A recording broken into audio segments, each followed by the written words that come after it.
Hi everyone, Sean Waldman with Secure Cyber Defense, and this is your Friday cybersecurity video briefing. Well, it's been a very busy week this week, so let's get right to the content. Microsoft has Patch Tuesday this past Tuesday, addressing the April edition.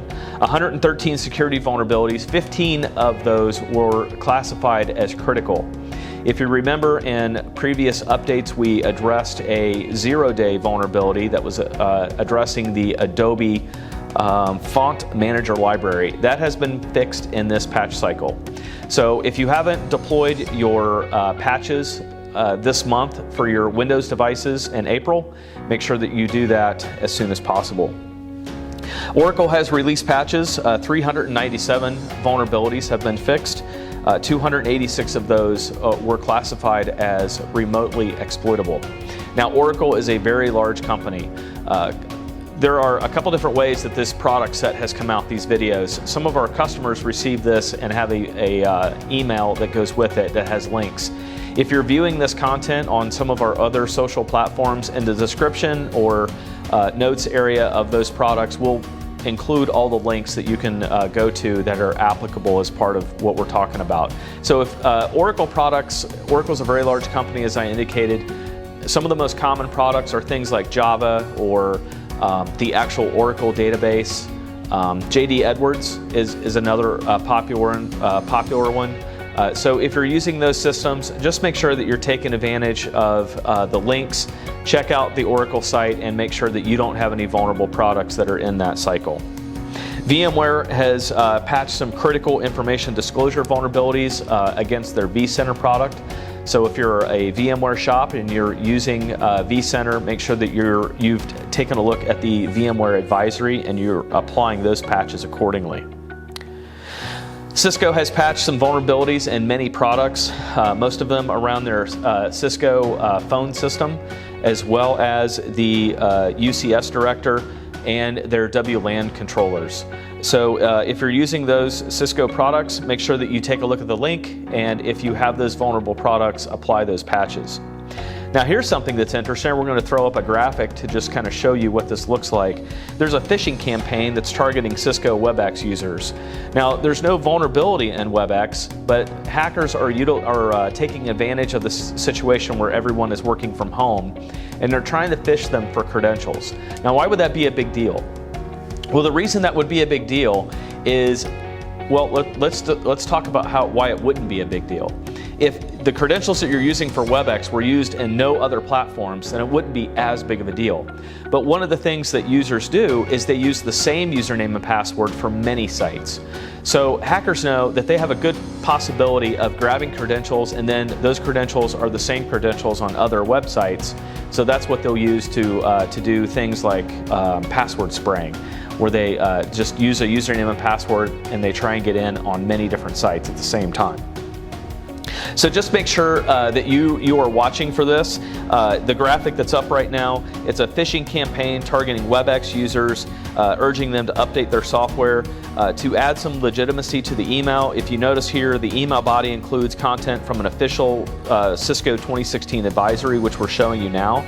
If a user clicks the email's join button, they're redirected to a landing page, the location where the credentials are captured, that appears identical to the legitimate Cisco WebEx login page. Folks, this is a very common tactic.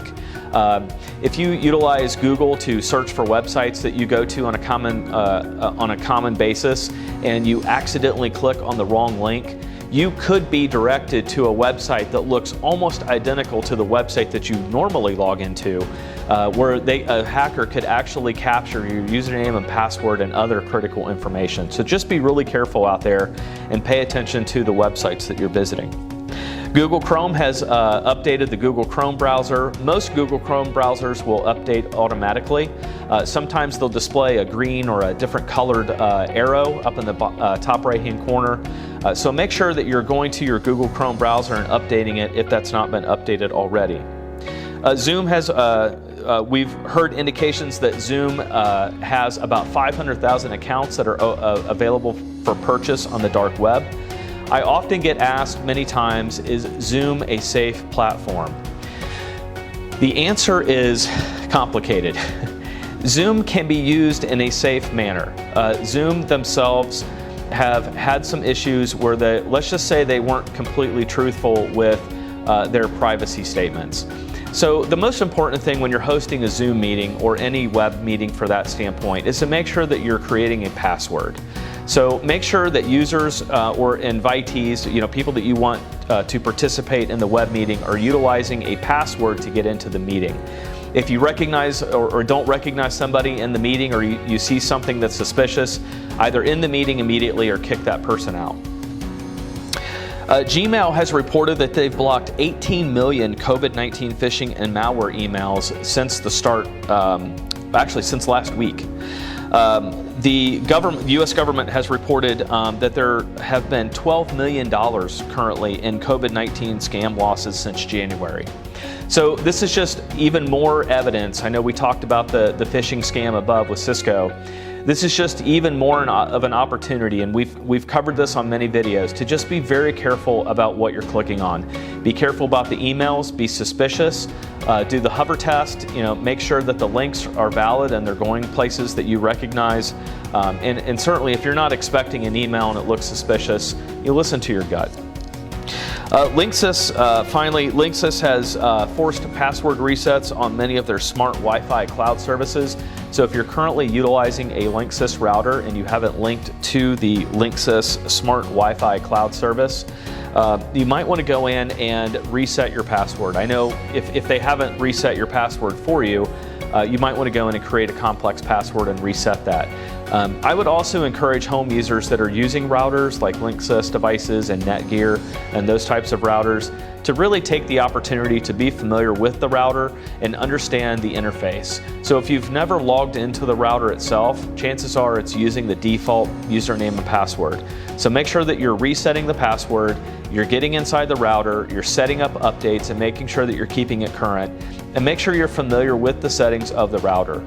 There are a lot of security settings that you can enable that are included in today's routers, so you just want to make sure that you're taking full advantage of all the security protocols and things that are available to keep your home network safe. That's all we have this week. I appreciate you stopping in. There'll be more information next week, and thanks for tuning in. Have a great day.